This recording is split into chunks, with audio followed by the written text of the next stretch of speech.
День за днем корреспонденты нашего телеканала следят за развитиями событий в республике и за ее пределами. Подводя итоги этой недели, мы расскажем о самых заметных новостях.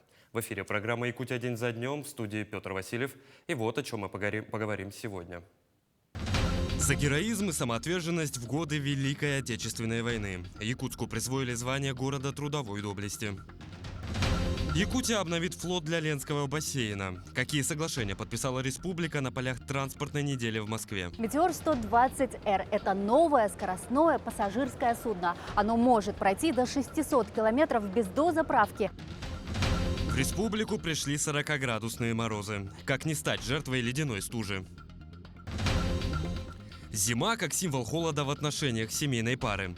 В Москве прошел предпремьерный показ нового якутского фильма. Если в свое время фильм «Сцены из супружеской жизни» Ингмара Бергмана привел к тому, что в Швеции все стали разводиться, то, надеюсь, фильм Степана Бурнашова приведет к тому, что кто-то, наоборот, начнет бережнее относиться к своим отношениям и к себе. Ряду российских городов на этой неделе присвоили почетное звание «Город трудовой доблести». Указ подписал президент России Владимир Путин. За значительный вклад жителей городов в достижение победы в Великой Отечественной войне отмечены Астрахань, Вологда, Горловка, Златоуст, Каспийск, Луганск, Норильск, Орск, а также Якутск.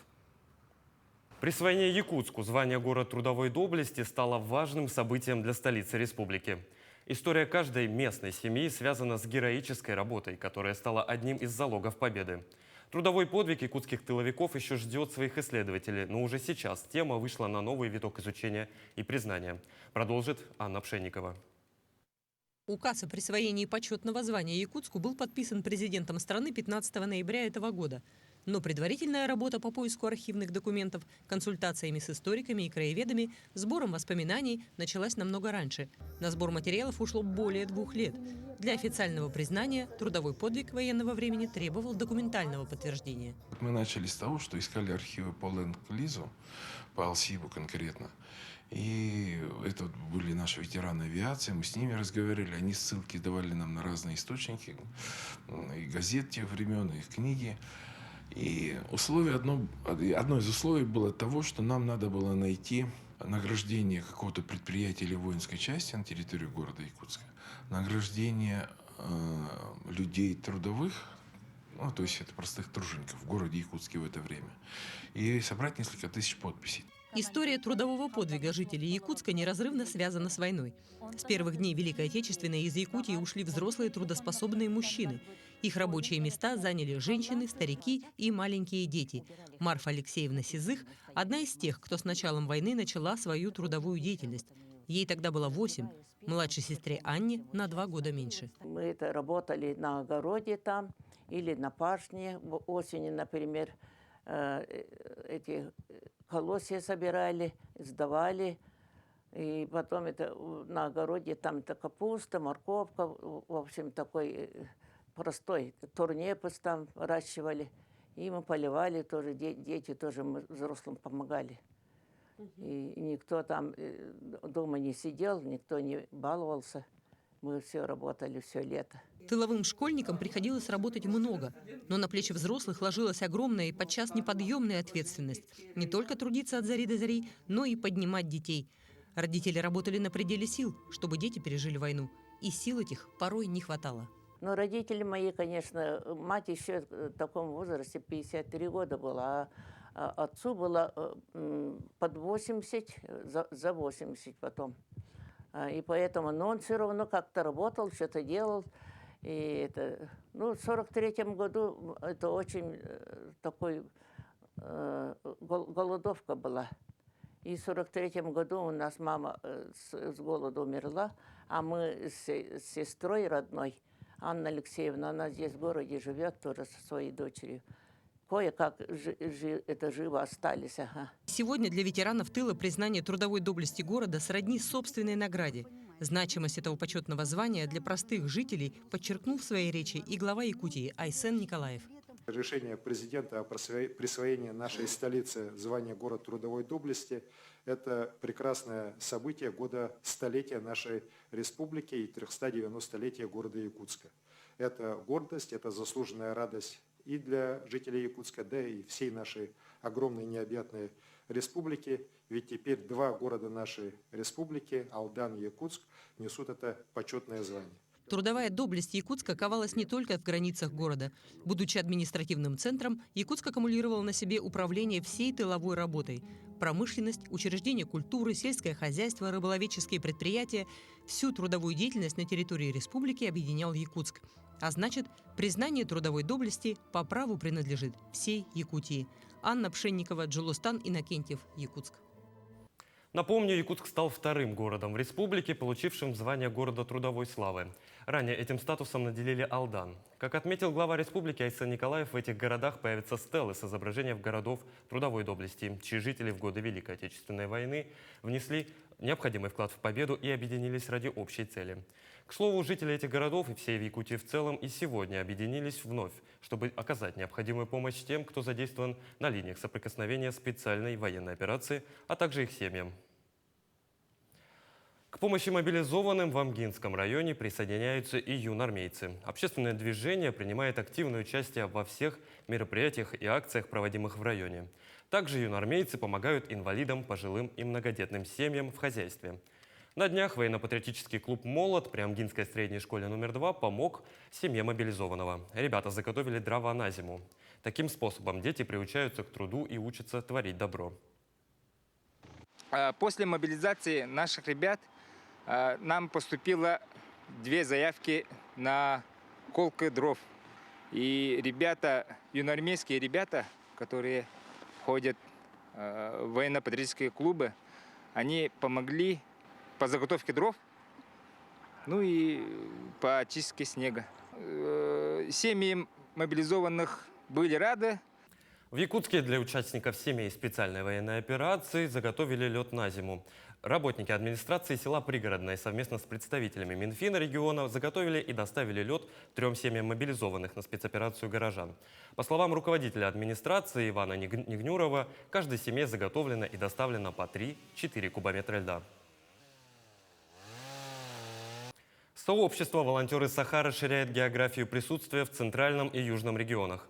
В движении сообщили, что деятельность волонтерских штабов разворачивается среди якутских землячеств в Санкт-Петербурге, Новосибирске, Ростове-на-Дону, Симферополе, Калининграде и Хабаровске. Ряды добровольцев объединяют около 100 якутян, живущих за пределами нашей республики. На этой неделе волонтеры Саха оказали материальную помощь матерям, находящимся в трудной жизненной ситуации. На днях получен первый гуманитарный груз из Екатеринбурга. Это 36 укомплектованных аптечек. Такое направление, как Саха-волонтеры-медики и Саха-волонтеры-юристы. Пожертвование идет у нас и по линии предприятий.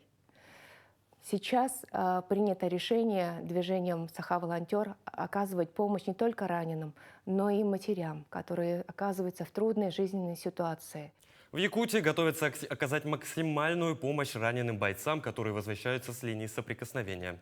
Для этого команда республиканских медиков прилетела в Москву. Главная задача – общение с ранеными и обмен опытом со специалистами военных госпиталей. Подробности у Максима Кардозу. У делегации якутских врачей в Москве время расписано по минутам. За пару дней они должны объездить всех раненых земляков, которые находятся сейчас в столице. Сегодня по плану визит в госпиталь имени Вишневского. Здесь проходит лечение 5 бойцов якутян. За все время только одного нерингринца встретила. В основном ребята были с Якутска, с Алдана, с района. Всем якутянам привет, особенно городу Нерингри привет большой. Привет коллективу с моей бывшей работы, родителям моим и семье, друзьям, товарищам. Спасибо за поддержку, что пишите, поддерживаете. Николай Петров побывал не в одной горячей точке. Служил в Чечне, Дагестане. Когда началась спецоперация, четко решил – поедет на Украину. Записался в добровольческий отряд «Барс-2». В конце сентября он попал под обстрел, был серьезно ранен. Но боевой дух Николая никуда не исчез. Поддерживать его помогают и волонтеры. Девочки стряпают пирожки, оладушки, блинчики. Вот это все приносят нам. Поначалу, когда приехали, мы как-то одиноко казалось, что никого у тебя тут... у меня есть, конечно, родственники, но некоторые, кто приезжает, у них нету родственников. Им, конечно, тяжело. А вот волонтеры молодцы. Вот они привезли нам продуктовые корзинки вот эти вот. Все якутское, местное привозят, рыбу привозят нашу. Да, очень хорошо работает. С каждым таким бойцом общаются якутские врачи, изучают истории болезни. Их главная задача – составить план по оказанию необходимого медицинского сопровождения этих парней, когда они уже вернутся в Якутию. Специалисты понимают, что во время реабилитации и после нее за ранеными нужен мониторинг. Нельзя оставлять людей один на один с проблемами. Наша основная задача – узнать характер повреждения травм, как они получены, какая степень, потом консультация с лечащими врачами и в последующем возможность выработки, правильной выработки и реабилитации этих больных. Травмы у них военные, это комбинированные травмы, сложные травмы, очень психоэмоциональное повреждение. И вот мы хотим правильную тактику провести, найти именно адресную помощь, чтобы он вошел в нормальное русло. Якутские врачи после Москвы отправятся в госпитали Петербурга, а дальше поедут в Ростов-на-Дону, где тоже проходят лечение наши бойцы. И уже с полным перечнем всех необходимых данных специалисты вернутся в Якутск, чтобы начать работу по качественному сопровождению раненых. Конечно, условия. Ну, хорошие условия, комфортные. Ну, этот парень вообще молодец, конечно. Максим Кардозу, Джордж Березкин, Москва. И в продолжении темы специальной военной операции Владимир Путин поддержал предложение главы Минпромторга России Дениса Мантурова распространить программу льготного автокредитования на военнослужащих, включая мобилизованных. Также льготу на покупку машины в кредит могут получить члены семей, призванных по мобилизации россиян и пенсионеры, ранее служивших в рядах вооруженных сил. Президент отметил, что автомобиль должен стать доступнее для каждого жителя страны. На данный момент такая льгота распространяется на семьи с детьми, учителей и врачей. Субсидируется же до 20% стоимости машины и до 25% стоимости на Дальнем Востоке. Военные действия на Украине, похоже, впервые привели к непосредственным трагическим последствиям для страны-члена НАТО и Евросоюза. Вечером во вторник польские СМИ сообщили о гибели 2 человек в результате падения 2 ракет в деревне Пшеводув на востоке республики, что недалеко от границы с Украиной. Еще до того, как из Варшавы прозвучали первые официальные заявления, соседи Польши возложили всю ответственность на Россию. В Минобороны нашей страны, между тем, все эти сообщения сочли намеренной провокацией в целях эскалации обстановки и заверили, цитата, «Опубликованные фотографии обломков с места происшествия не имеют никакого отношения к российским средствам поражения». В свою очередь, президент США Джо Байден сообщил партнерам по G7 и НАТО, что ракета упала на территории Польши в результате работы украинской системы ПВО. На вопрос, не слишком ли рано делать такой вывод, глава Белого дома ответил, цитата, «Есть предварительная информация, которая это опровергает. Не хочу пока ничего утверждать до того, как мы проведем полное расследование. Но траектория ракеты свидетельствует о том, что она не была запущена из России». Впоследствии выяснилось, что обломки ракеты, упавшие вечером 15 ноября в Польше, принадлежали украинским зенитно-ракетным комплексам Си-300. Минобороны России отметила, что удары наносила только по целям на территории Украины, причем не ближе 35 километров от границы с Польшей.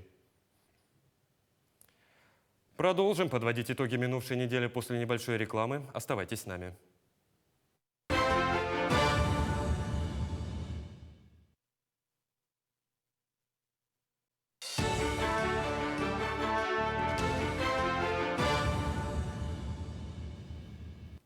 В эфире программа «Якутия. День за днем». Мы продолжаем. Федеральный бюджет России подготовили ко второму чтению в Госдуме. Рассмотреть его планируют уже в начале следующей недели. Благодаря поправкам парламентского большинства увеличится финансирование социальной сферы в бюджете на ближайшие 3 года. Также увеличат и расходы на оборону, безопасность, предусмотрены средства на новые регионы России, а также помощь приграничным регионам. Всего к законопроекту поступило 743 поправки, часть из которых была отозвана. Комитет по бюджету и налогам поддержал блок поправок сенаторов и депутатов из разных фракций. Изменится и бюджет Якутии в текущем году. В минувшую среду депутаты Госсобрания Илтумен приняли изменения на 2022 год. Так, общий объем доходов госбюджета республики увеличили более чем на 43 миллиарда рублей. Теперь он составит, по предварительным прогнозам, 318 миллиардов 750 миллионов рублей. Так, собственные налоговые и неналоговые доходы составят свыше 160 миллиардов рублей. Здесь увеличение составило порядка 15 миллиардов. Увеличены и безвозмездные поступления в бюджет республики. По прогнозам, увеличение составит свыше 27 миллиардов рублей. Из федерального бюджета выделят еще порядка 6 миллиардов рублей, а также 20,8 миллиардов рублей от государственной корпорации Фонда содействия реформированию ЖКХ. Средства пойдут на переселение граждан из аварийного жилья. Объем расходов на 2022 год также планируют увеличить на 43 миллиарда рублей, до 353 миллиардов. В первую очередь средства направят на реализацию социально значимых направлений. Это возмещение части транспортных затрат на доставку продовольствия, обеспечение транспортной доступности на межрайонных авиамаршрутах, ликвидацию последствий ЧС и стихийных бедствий, а также социальные меры поддержки и расходы в связи с повышением МРОТ с июня этого года. Отмечу, что параметры госбюджета на 2022 год скорректированы на основе прогноза социально-экономического развития республики, основных направлений бюджетной, налоговой и таможенно-тарифной политики страны, а также налоговых поступлений от крупных промышленных предприятий, работающих в нашем регионе. Якутия обновит флот для Ленского бассейна. Уже в следующем году на Лену выйдет новый «Метеор-120Р». Подписание соответствующего соглашения между правительством Якутии и государственной транспортной лизинговой компанией прошло на полях транспортной недели в Москве. На какие маршруты выйдет новое судно и в чем его главное преимущество? Детали у Айсены Бурнашовой. Подписывают соглашение о сотрудничестве по обновлению грузового и пассажирского флота для нужд Ленского бассейна. Изношенность кораблей – одна из основных проблем республики. В Якутии из 32 пассажирских судов только 9 не превысили срок службы. Соглашение обновит речной флот. Стороны уже договорились о поставке первого «Метеора» нового поколения. «Метеор-120Р» – это новое скоростное пассажирское судно. Оно может пройти до 600 километров без дозаправки. За один рейс перевезти 120 человек. Но главное преимущество этой новой модели – комфорт. Так, например, у якутских «Метеоров» будет и теплый пол, и даже климат-контроль. Не замерзнете, а в жару, как говорится, не спаритесь. Будет и система кондиционирования обязательно, значит, условия для маломобильных граждан, соответственно, и все новейшие технологии и удобства. А еще пассажиры оценят панорамные окна, кафе на корме и мультимедиа с фильмами. Будет двигатель мановский. Мановский, да. Конечно, это двигатель. Ну и отделка, все-таки условия для пассажиров, это очень важно. Этот «Метеор» часто сравнивают с самолетом. У судна тоже есть крылья, только подводные. Благодаря им корпус приподнимается и разгоняет судно. А еще крылья режут волны. Это позволяет избежать качки. «Метеор» штука быстрая, достаточно комфортная. И самое главное, что использование системы подводных крыльев дает возможность комфортно передвигаться практически в любых погодных условиях. Якутия сотрудничает с лизинговой компанией с 2009 года. За 13 лет в регион поставили автотранспорт и спецтехнику почти на 13 миллиардов. Стороны намерены и дальше работать вместе. В рамках соглашения по Ленскому бассейну рассчитано поставить 3 пассажирских судна. Первый «Метеор» выйдет на Лену уже в следующем году. Будет ходить в Сангар и Жиганск. Айсена Бурнашова, Виктор Олесов, Москва. В Якутии за январь-октябрь текущего года по сравнению с аналогичным периодом прошлого года на 8,5% выросла добыча нефти, на почти 23% каменного и бурого угля, на более 27% горючего природного газа, конденсата газового нестабильного на чуть больше 12%, алмаза и золота на 11,8% и 2,3% соответственно.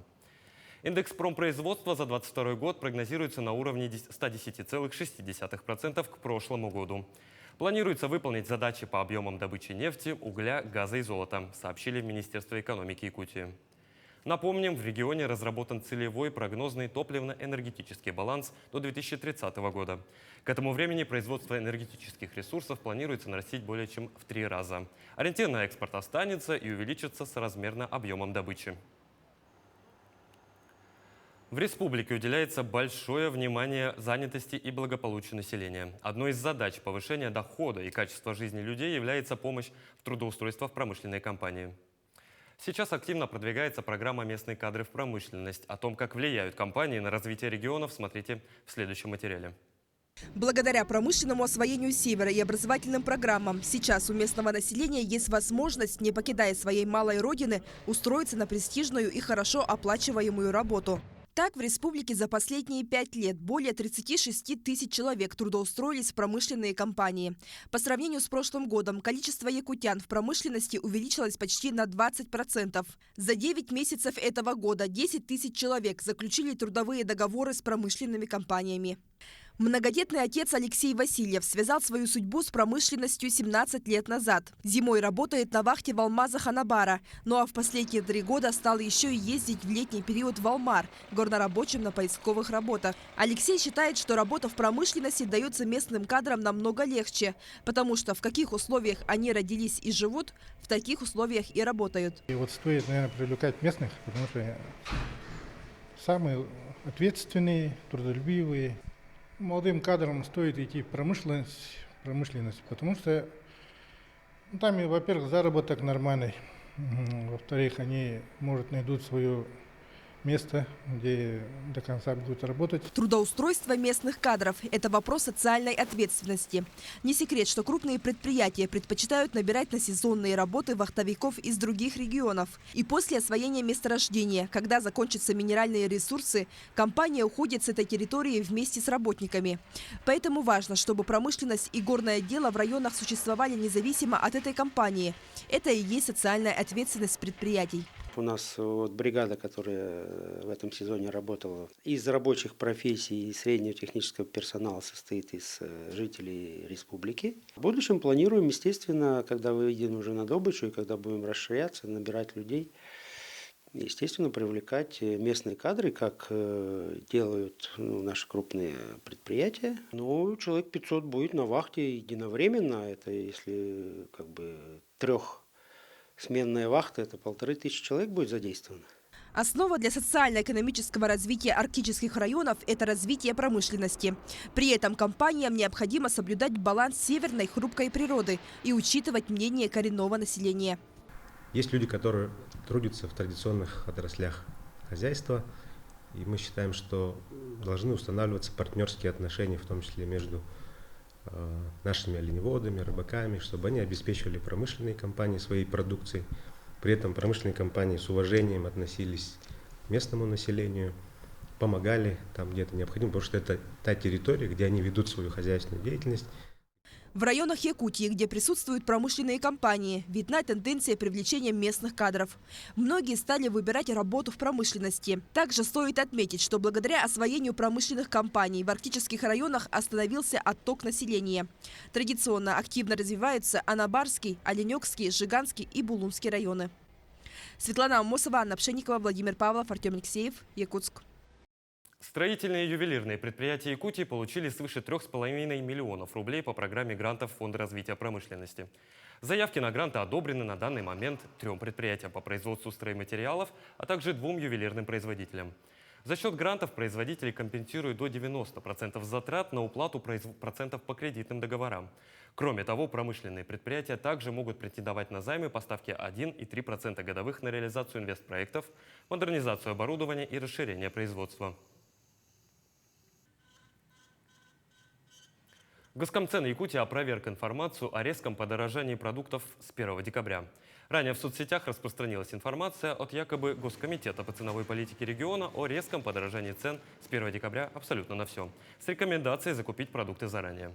Отмечу, что цены на продукты питания меняются под воздействием рыночных механизмов, в том числе сезонности изменения спроса и предложения, затрат производителей на производство продовольствия. Изменение цен происходит с учетом данных факторов, а не с 1 числа какого-либо месяца. По данным Сахастата, среднемесячная номинальная начисленная заработная плата работников за 8 месяцев текущего года в целом по республике составила почти 90 тысяч рублей и выросла по сравнению с тем же периодом прошлого года на 12,5%. Индекс реальной зарплаты составил 101% к прошлому году. В каких сферах самая большая зарплата в республике, в какой местности якутяне больше всего зарабатывают и какая средняя зарплата по стране, на ваших экранах в инфографике Ясия. Далее наш выпуск продолжит дайджест основных событий, произошедших за неделю в Нерюнгринском районе. В студии Иван Лазаренко. Здравствуйте. И в ближайшие 10 минут мы расскажем о главных новостях Нерюнгринского района этой недели. Так состоялась 33-я сессия Нерюнгринского районного совета депутатов, в ходе которой было принято несколько важных решений. Повестка включила в себя 5 основных пунктов. На публичные слушания были вынесены вопросы, касающиеся бюджета района на 2023 год и плановый период 2024-2025 годов. Также на заседании было принято решение о земельном налоге на межселенных территориях. Новое положение предусматривает некоторые льготы, в том числе для участников специальной военной операции. Одной из основных тем стала тема изменения схемы избирательных участков. При голосовании 10 депутатов проголосовали «за», 8 против и 2 человека воздержались. Так как для внесения изменений в устав необходимо 2/3 голосов от установленного количества депутатского корпуса, даже несмотря на одобрение данного проекта на предварительных слушаниях, изменения не были приняты. Я уверен, что это решение было неправильным со стороны некоторых депутатов, но время все расставит на свои места, и мы с вами увидим в следующем году выборы по старой избирательной схеме. Это будет 20 депутатов у нас избираться будут по партийному списку, и 5 депутатов будут избираться по единому мажоритарному 5-мандатному округу. Публичные слушания по бюджету проходят в течение 30 дней.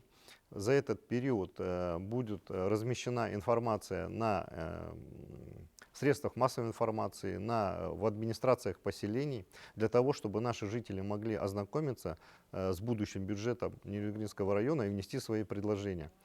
16 декабря будут проходить публичные слушания, где будет подведение итогов. Затем 21 декабря 2022 года уже на сессии Нерюнгринского районного совета депутатов бюджет на 2023 год и плановый период 2024-2025 годов будет утвержден. По всей России стартовал осенний призыв на военную службу. Это плановое мероприятие, которое проводится каждый год с 1 октября. Но в этом году срок начала призывной кампании перенесен на месяц. Это связано с большой нагрузкой на военные комиссариаты и призывные комиссии в рамках проводимой частичной мобилизации. Продлится призыв 2 месяца по 31 декабря включительно. В Нерюнгринском районе стало традицией в торжественной обстановке проводить День призывника. Отметим, все солдаты-срочники будут проходить службу в воинских частях Восточного военного округа. Отправка со сборных пунктов планируется на 2-ю декаду ноября. Нерюнгринские парни, призывники, они всегда настроены как надо. Как настоящие мужчины, которые идут выполнять свой воинский долг. И эта встреча не стала исключением. Я уверен, что и этих ребят мы через год встретим, сядем, пообсуждаем с ними, как отслужилось им, чего нового там, в армии происходит. Я сегодня отметил, что ребята уходят в абсолютно непростое время для нашей страны, когда проводится специальная военная операция. И, обратившись к ним, я попросил их еще с большим упорством и рвением овладевать воинскими специальностями, для того, чтобы в случае необходимости они смогли встать на защиту своей Родины. Также на этой неделе отмечался Международный день логопеда. Актуальность логопедии растет с каждым годом. С начала 90-х неуклонно растет количество детей с нарушением речи. Ученые доказали, что эффективнее всего работать с устранением дефектов в дошкольном возрасте. Индивидуальные занятия – самая важная часть работы логопеда. В диалоге с ребенком корректируются те звуки, которые не даются именно ему. Важный инструмент при этом – зеркало, чтобы малыш видел положение подбородка, щек, языка, зубов и мог повторить за педагогом. В детском саду «Рябинушка» города Нерюнгри есть группы с коррекционной направленностью для детей с ограниченными возможностями здоровья, с нарушением речи. Здесь работают 4 логопеда и 2 дефектолога. В тандеме с психологом и учителем физкультуры они тщательно работают над коррекцией речи у детей. Работу логопеда можно сравнить с работой скульптора. День за днем по крупице вытачивать правильные звуки, как мастер, добиваясь идеального рельефа, правильного произношения. Но без поддержки родителя сложно достичь положительных результатов. Мы работаем над артикуляционной гимнастикой, пальчиковая гимнастика, дыхательные упражнения делаем с ребенком, ставим звуки, потом закрепляем их. Сначала изолированно в слогах, в словах, дальше в предложениях, в словосочетаниях, во фразовой речи. Нужно побольше читать, общаться, даже когда где-то гуляют, идут домой, сидят в очереди, допустим, в поликлинике, всегда нужно находить занятия, чтобы поговорить с ребенком, обсудить, даже спросить, как у тебя день прошел, а у меня вот так, а ты как провел день, что у тебя было нового, что интересного, что вы кушали, где вы гуляли, то есть на все обращать внимание. И тогда речь ребенка будет радовать своих родителей. 45-летний юбилей на этой неделе отметил Нерюнгринский архив. Свою историю он ведет с ноября 1977 года, когда возникла необходимость концентрации документов, отражающих историю строительства Байкало-Амурской магистрали и освоения природных богатств Южной Якутии. В настоящий момент в архиве находится почти 43 тысячи единиц хранения. Архивные фонды содержат документы местных органов государственной власти и управления района, администрации городов и поселков, а также предприятий района, как действующих, так и уже закрытых. Фотофонд архива располагает подлинными фотографиями строительства города, начиная с палаточного городка. А видеодокументы отражают историю освоения угольных месторождений, строительства и развития Нерюнгринского района, его социально-культурной сферы. На основе архивных документов за год исполняется более 4000 запросов социально-правового и имущественного характера от жителей района. Также архив готов предоставить доступ к историческим документам для исследовательской работы. Тем более, что в архиве есть много по-настоящему интересных документов. Инициировать мы можем только вот что-то предложить. У нас есть сведения, допустим, да, о первом упоминании поселка Хатыми в 1929 году, но официальная дата его образования 1971 год. Вот вам исторические моменты. Кто-то должен это инициировать, кто-то должен это протолкнуть. Ну, бывают же разные вещи, да, и у нас инициативные граждане, неравнодушные, будируют сегодня общественность и массы, что город Нерюнгри имеет дату не только сегодня 47 лет, а гораздо глубже. Ну, я вот, например, это только приветствую. И в случае обращения заинтересованных пользователей мы готовы помочь в любой поисковой работе. Любопытные, скажем так, умы в процессе поисковой работы даже пишут диссертации на основании тех документов, которые хранятся у нас в архиве. Вот уже 2 таких случая было. Один человек успешно защитил диссертацию по разработке угольных месторождений на территории нашего района. Другой гражданин у нас собирал материал по поселкам Бама, исчезнувшим поселкам Бама. То есть это интересно. Приходят школьники, пишут какие-то рефераты на основании наших документов. Вот тот доступ, который мы можем им предоставить к этим документам, мы это обеспечиваем. В Нерюнгри сотрудники госавтоинспекции провели проверку транспортных средств. В центре внимания были автомобили, осуществляющие перевозки пассажиров. Профилактическое мероприятие было направлено в первую очередь на снижение уровня аварийности и повышение безопасности при перевозке людей и багажа. Каждый водитель, работающий в службе такси, в том числе с помощью приложений, должен иметь специальное разрешение. Если такового не имеется, такси считается нелегальным. В ходе рейда были выявлены и нарушители. Так, у одного из водителей обнаружен целый ряд нарушений. Это отсутствие разрешения на перевозку пассажиров, путевого листа с отметкой медика и механика, полиса ОСАГО и цветографической схемы легкового такси. Нарушения выявляются регулярно, не только в Нерюнгринском районе, но и на территории всей республики. К сожалению, у нас не все водители соблюдают те требования, которые существует при перевозке пассажиров автомобильным транспортом. Ну а на главной площади Нерюнгри начали устанавливать главный символ самого любимого всеми праздника – новогоднюю елку. Как и остальные елки республики, она будет торжественно зажжена 1 декабря в рамках 11-го фестиваля «Зима начинается в Якутии». Я очень жду Новый год. Скоро он наступит. Я очень хочу и очень жду его. Я хочу в новом году больше успеха, всего лучшего, счастья, благополучия, обязательно здоровья, чтобы все в этой жизни получалось и исполнялись все мои желания. Сделать Новый год праздничным, чтобы у всех было хорошее настроение. Я забыла отправить письмо, он мне ничего не принес. А моей племяннице Дед Мороз подарил телефон.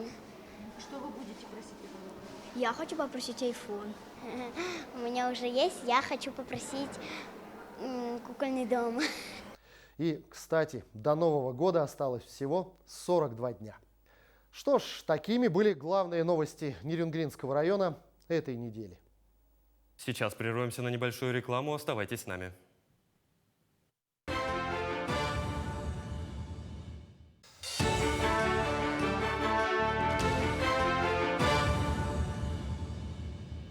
В эфире «Итоги недели», мы продолжаем. Минтранс Республики утвердил ориентировочные сроки открытия ледовых переправ через реку Лену. Так, первый зимник примерно откроется до 10 декабря. Это Хатас и Павловск. Далее Кангалас и Сотинцы до 25 декабря, а Якутск-Нижний Бестях до 5 января.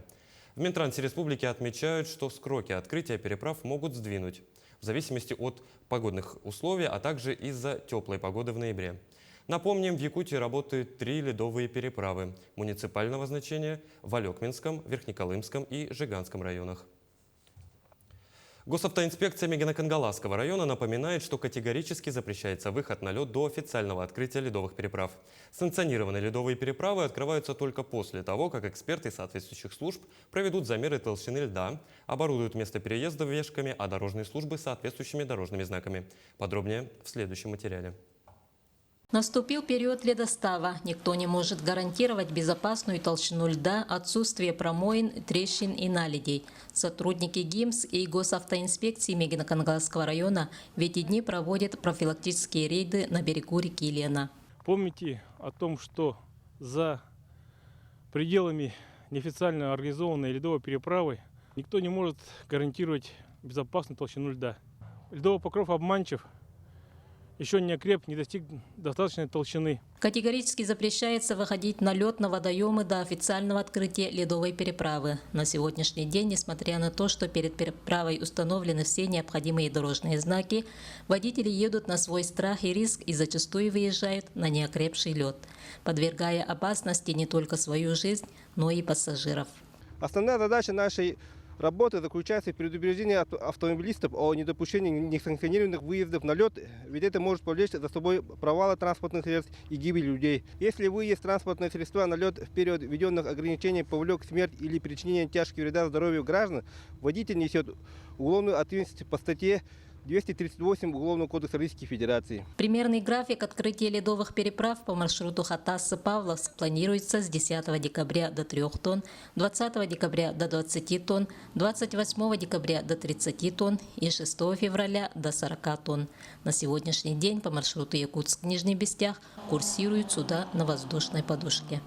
Зоя Герасимова, Мегино-Кангаласский улус. Ребенок войны живет в аварийном многоквартирном доме в центре Якутска.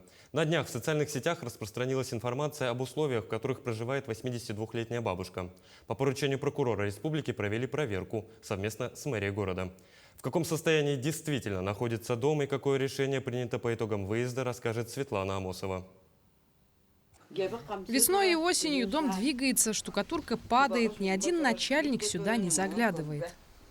Лидия Игнатьевна живет в этом доме с 1977 года, а это уже 45 лет. Она признается, что условия в квартире ужасные и непригодны для проживания. Полы уходят туда,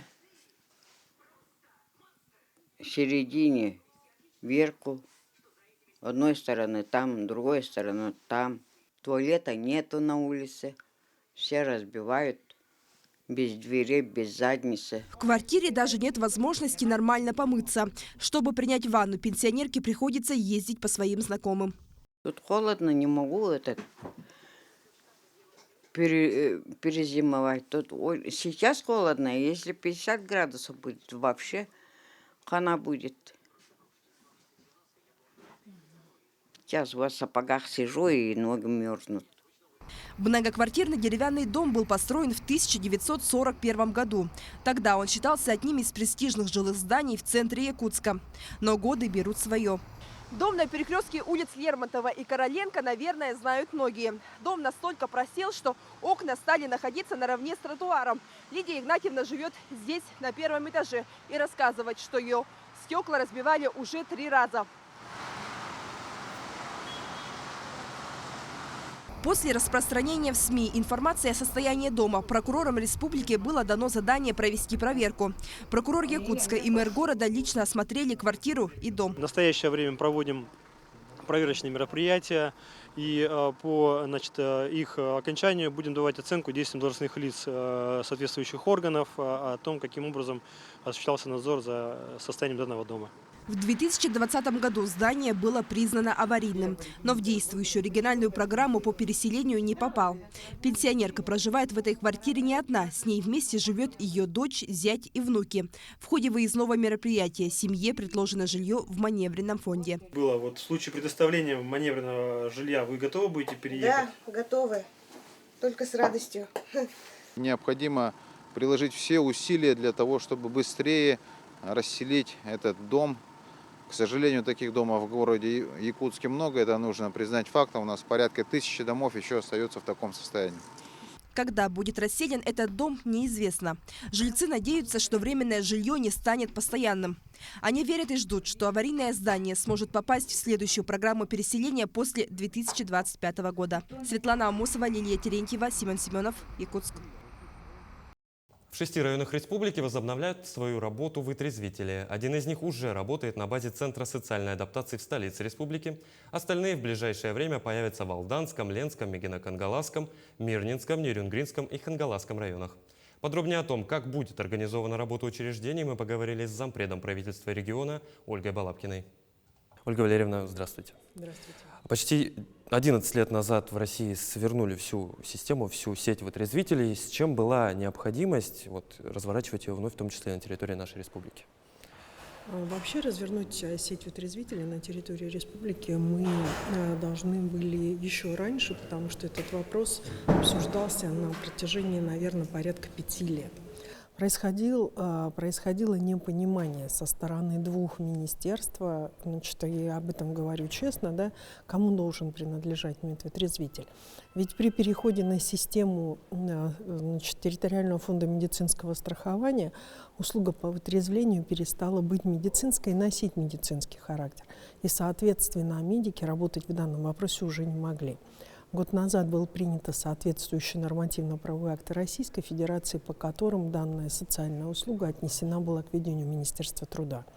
И, соответственно, по всем субъектам, в том числе при понимании, как схема должна осуществляться, были созданы вытрезвители. И мы не первые, но где-то, наверное, посредине те, кто эту систему создал. Мы сегодня сделали, по сути дела, пилотный проект на базе того учреждения социального, которое у нас есть, но нужно сказать, что еще в полном объеме система доставки по взаимодействию с Министерством внутренних дел республики еще не отработана. То есть сказать о том, что у нас уже возродилась старая система медвытрезвителей, которая была при Советском Союзе, невозможно. Соответственно, уже есть место, уже есть понимание, что это за услуга, ну и, соответственно, схема буквально в ближайшее время уже заработает, как работала в прежние времена. То есть сейчас один из них работает на базе этого учреждения в Якутске и еще в нескольких крупных городах. Да, и сегодня, рассматривая помещения в нескольких крупных городах, во многом мы возвращаемся к реконструкции, к желанию реконструировать там, где были старые медвытрезвители. Ну и насколько именно отработана система, так скажем, помощи тем. Потому что я, насколько понимаю, там должна быть не только медицинского характера помощь оказывается людям, которые поступают в эти заведения, но и социальная адаптация. Я не скажу о том, что тем, кого мы должны непосредственно отрезвлять, да? Кого мы отрезвили, если это происходило в общественном месте и было нарушение общественного порядка, утром должен последовать в суд вместе с сотрудником милиции. То есть таково правило, это безусловно, да? Если, конечно же, имели место быть составы, предполагающие административное правонарушение. Что касается социальной адаптации, то это в наркодиспансер, это точно не вытрезвитель. Якутяне традиционно выбирают Владивосток не только для отдыха, но и для покупки автомобилей. Как сейчас обстоят дела на самом крупном авторынке Дальнего Востока? Какие модели авто наиболее популярны у якутян и за сколько сейчас можно купить транспортное средство, в материале Лидии Гасанбалаевой? Один из крупнейших авторынков России всегда привлекал покупателей с Дальнего Востока и Сибири возможностью приобрести японские автомобили почти без пробега и по приемлемой цене. Зеленка, как называют сами местные жители, пережила не один кризис и сегодня адаптируется к новой реальности. По словам автодилеров, интерес людей к покупке транспортных средств из Японии растет. Спрос есть и, надеются, будет еще долгое время. В основном заказы идут на Тойоты, такие как Алион, Виш и Прада. А вот спрос на электрокары и гибридные автомобили составляет 15-20% из всего заказа, так как они не совсем подходят по погодным условиям, поделился Джулустан Комиссаров. Выгоднее всего покупать машины под заказ Японии, так как здесь, во Владивостоке, ребята, которые продают на зеленом углу машины, они накручивают свои проценты и покупают точно так же, как и мы. То есть они накручивают как минимум 20, 25-30%. Например, допустим, позади меня стоит Toyota Land Cruiser Prado, 18 год. Он для нашего клиента обошелся примерно 3 миллиона 100 тысяч рублей. Такие машины на рынке стоят около 3 миллионов 600 тысяч рублей, ну плюс-минус. Сейчас ходят слухи, что могут закрыть поставку транспортных средств с Японии, но это неправда. Сейчас конкретных данных об этом случае нет. Даже если, допустим, через пару месяцев Япония закроет, лазейки все равно будут. То есть закроют только прямые поставки транспортных средств, но можно будет их везти через Корею и так далее. Цены в целом поднялись не только на транспортные средства, но и на автозапчасти. Наши земляки приезжают во Владивосток как за приобретением машины, так и ремонтом своих железных коней или же покупкой запчастей. Автодилер Сергей Михайлов поделился информацией, насколько подорожали запчасти на автомобили. Все в основном, можно сказать, 70% приезжающих наших земляков, это все за машинами приезжают. Остальные, семьями с Якутска приезжают на своих машинах покупаться, подремонтировать свои машины, отдохнуть на море. Так, цены на запчасти подорожали буквально, не могу сказать так точно, но с начала года, наверное, процентов на 15-20 точно. Мы ездим постоянно по разборам, и видим это все своими глазами.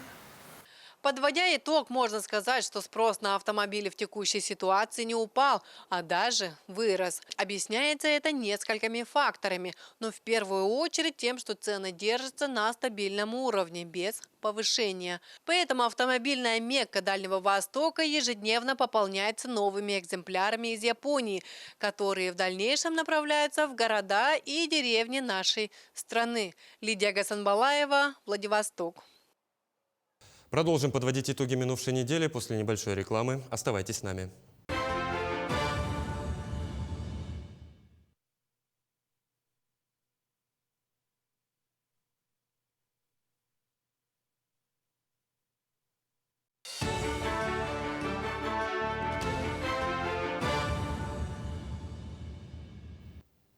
Это программа «Якутия день за днем». Мы продолжаем. В Якутии постепенно устанавливаются по-настоящему морозные дни. На минувшей неделе на северо-западе и востоке региона ударили первые 45-градусные морозы. На большей территории нашей республики прошел небольшой снег, а в ряде центральных районов по утрам уже наблюдаются морозные туманы. Вместе с тем якутская зима бьет очередные рекорды. Согласно данным Российского гидромедцентра, наш регион лидирует по высоте сугробов. Уровень снежного покрова в Якутии местами достигает полуметра. Это самый большой показатель по стране.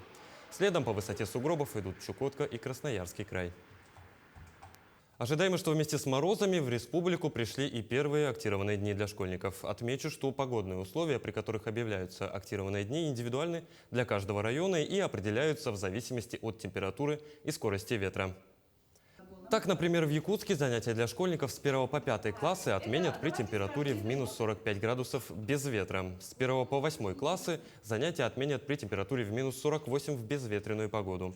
Ну а при температуре наружного воздуха без ветра в минус 50 градусов учебные занятия будут отменены для всех школьников с 1 по 11 или 12 классы. С начала зимнего сезона в Якутии уже зарегистрировано около 20 обращений с признаками холодовых травм. По сравнению с аналогичным периодом прошлого года пациентов с обморожениями меньше в связи с теплой осенью и началом зимы. О том, как не стать жертвой ледяной стужи и избежать неприятных последствий, расскажет Светлана Амосова.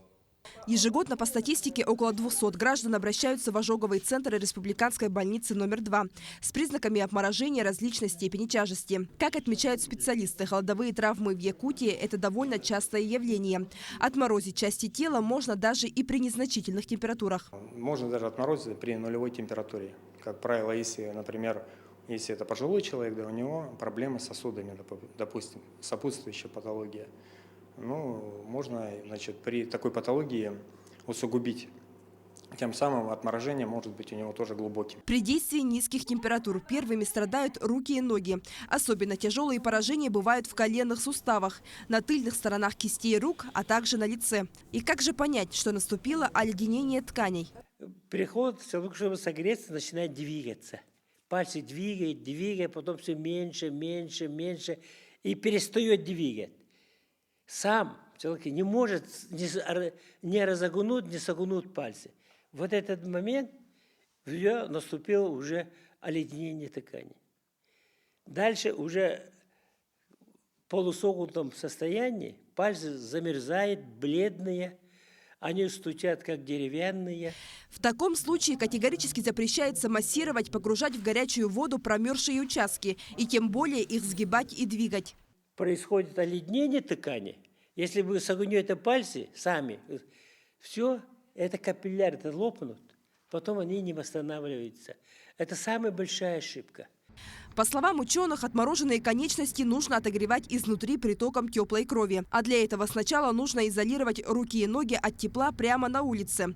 Хорошо подойдут меховые шубки, шерстяные шарфы. Тепло не должно попадать внутрь. Занести в помещение, дать пострадавшему горячий чай и обезболивающие. И самое главное – вызвать скорую помощь. При правильном отогревании можно спасти человека и избежать ампутирования. Также к нам переводятся пациенты центральных районных больниц и через, или сами доставляют, или через бригаду. Мы сами, врачи в составе бригады Республиканского центра медицины катастроф, за особо тяжелыми пациентами вылетаем совместно после проведения всех телемедицинских консультаций со всеми другими специалистами. На сегодняшний день в ожоговый центр с признаками обморожения обратились 20 человек. Из них сейчас госпитализированы 4. Врачи призывают якутян быть осторожными, одеваться соответственно погоде. Особенно утеплять ноги и руки. Если одежда окажется неподходящей, то примерно через 30 минут начнется нарушаться кровообращение и будет вероятность получить холодовую травму. Светлана Амосова, Семен Семенов, Якутск. С установлением крепких морозов на территории республики у жителей региона вновь возникает насущий вопрос – как подготовиться к предстоящему сезону. Традиционно зимней одеждой принято считать шубы и меховые шапки. Однако в последние годы на улицах города все чаще можно встретить человека, одетого в пуховик и утепленные штаны. Моя коллега Надежда Саханская выяснила, с чем связана такая тенденция. Утепленные сапоги, известные нам штаны, куртка по зимнему сезону, вязаные рукавицы, шарф и шапка. Именно так выглядит наряд для того, чтобы сейчас выйти на улицу и выдержать 40, а то и 50-градусные морозы. Однако куда же делись шубы и национальная обувь Унты, которые также хорошо справлялись с якутскими морозами? Наша съемочная группа решила разобраться в этом вопросе и выяснить, что сейчас предпочитают носить жители и гости республики. Мы отправляемся на фабрику по пошиву меховых и кожаных изделий. Производство предметов гардероба здесь строго индивидуально. Все дело заключается в подборе материала, изготовлении эскиза, ну и, конечно, в самом выпуске продукта. Однако мастера отмечают, что потоковое производство на фабрике уже не пользуется такой актуальностью, как 10 лет назад. Не только из-за индивидуальных просьб заказчика. Конкуренцию традиционным шубам и унтам на рынке в последнее время составляют пуховики. К сожалению, есть такая тенденция, есть конкуренция, потому что молодые люди, особенно новое поколение, не очень уважают, я скажу, мех. В основном, может быть, время такое практичное. Все говорят, пуховик одел и пошел, как бы. Но шуба все-таки нужна, женщина должна себя любить, греть, в шубе тепло. Поэтому, есть поклонники шубы, и поэтому я думаю, на поток, конечно, мы теперь уже так не шьем много, поэтому индивидуально. Зато это как бы индивидуальное обслуживание, мы пошьем такую шубу, какую вы хотите. На фабрике производят не только шубы и шапки, но и, конечно, унты. На изготовление одной пары такой обуви уходит от 8 до 10 шкурок. Они подбираются с ног оленя по цвету. Внутрь ставится подкладка. Срок носки такой обуви при бережном обращении может составить до 15 лет. Более того, нынешние требования к изготовлению унтов стали настолько строгими, что каждая отдельная пара представляет собой произведение искусства. Да, последние годы действительно, конечно, уже намечается такое, что молодежь в основном носит такие более молодежную обувь, будем говорить. Ну, зима есть зима, конечно, поэтому все равно есть такие, которым хочется теплую, мягкую, красивую в какой-то степени обувь. Есть и другая сторона медали. В последние годы производство зимней одежды настолько шагнуло вперед, что сейчас есть возможность из пуховика и утепленных штанов создать яркий индивидуальный наряд, который также прослужит долгие годы. Более того, такая продукция гипоаллергенна. Это в случае для тех, кто по состоянию здоровья не может носить меховые изделия. Есть такие куртки, пуховики, которые идут искусственный пух. То есть люди, у которых на пух аллергия, они могут приобрести куртку или пуховик гипоаллергенный, но по температурному режиму он не будет отличаться от натурального пуха. Сохранять традиции и идти в ногу со временем обойдется, конечно, недешево. Так, классические женские унты представлены в цене от 20 до 39 тысяч рублей. Детская обувь от 3 до 10,5 тысяч рублей, мужская от 20 тысяч рублей. Головные уборы обойдутся покупателю до 10 тысяч рублей. Шубы в зависимости от меха и длины изделия от 90 до 165 тысяч рублей. В то же время цены в магазинах на женские и мужские куртки составляют от 20 до 25 тысяч рублей. В комплект к пуховику необходимы утепленные штаны, которые можно приобрести в пределах от 4 до 7 тысяч рублей. Не стоит забывать и факт того, что натуральные материалы всегда были и будут дорогостоящими как при покупке, так и в уходе. Тем не менее, такая одежда на протяжении нескольких десятилетий справляется с крепкими якутскими морозами. Ну а как и во что следует одеваться, разумеется, вопрос для каждого индивидуальный. Главное, следите за здоровьем и одевайтесь теплее. Надежда Саханская, Семен Семенов, Владимир Павлов, Якутск. День за днем. В Москве прошел специальный допремьерный показ фильма «Наша зима» якутского режиссера Степана Бурнашова. Кинолента рассказывает о семейной паре, за плечами которой 10 лет совместной жизни. По сюжету фильма супруги не понимают друг друга и решают разойтись. Является ли зима символом холодных отношений, а развод выходом из них, разбиралась Айсена Бурнашова. Наша рыба. Наши танцы. И даже зрители в наших национальных костюмах. Всегда в якутских нарядах ходите или только на премьеры? Нет, только на премьеры и только в рестораны. А на большом экране своего часа ждал фильм «Наша зима».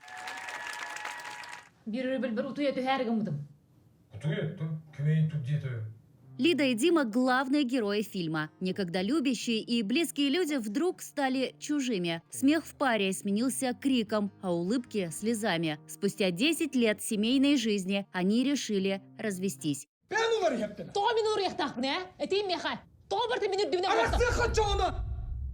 Причина развода банальна – это бытовуха и рутина. Да и за окном одна и та же картина – зима. Кстати, фильм снимали в самые холодные месяцы, с января по апрель. Съемки проходили в Якутске. Там единственный кадр есть, который мы снимали в Амге у меня, да, на родине, который в фильме длится 15 секунд, но мы потратили для этого кадра 18 часов. Минус 56 эффектно смотрятся в кадре, но у нашей зимы есть и другой посыл – холод в отношениях. Донести до зрителей эту мысль режиссеру помогла соавтор Светлана Тайко. Идея пришла к Степану Бурнашову, это полностью его идея. Он обратился ко мне именно с предложением осветить женскую сторону, поскольку развод – это все-таки дело двоих, да, там участвует и мужчина, и женщина. В главных ролях актриса Сахатеатра Ирина Михайлова. Ее супруга играет актер театра юного зрителя Илья Яковлев. Кстати, в амплуа главного киногероя он выступил впервые, но с ролью справился на отлично. Сцена там, где я разбиваю спойлеры, разбиваю телевизор, выкидываю с балкона. Вот именно эта сцена, она была самой сложной для меня. Согласно статистике, большинство разводов выпадает на зиму. После новогодних праздников люди хотят новую жизнь. Вот только развод не выход, уверены создатели фильма. Герои ленты Лида и Дима поняли это слишком поздно.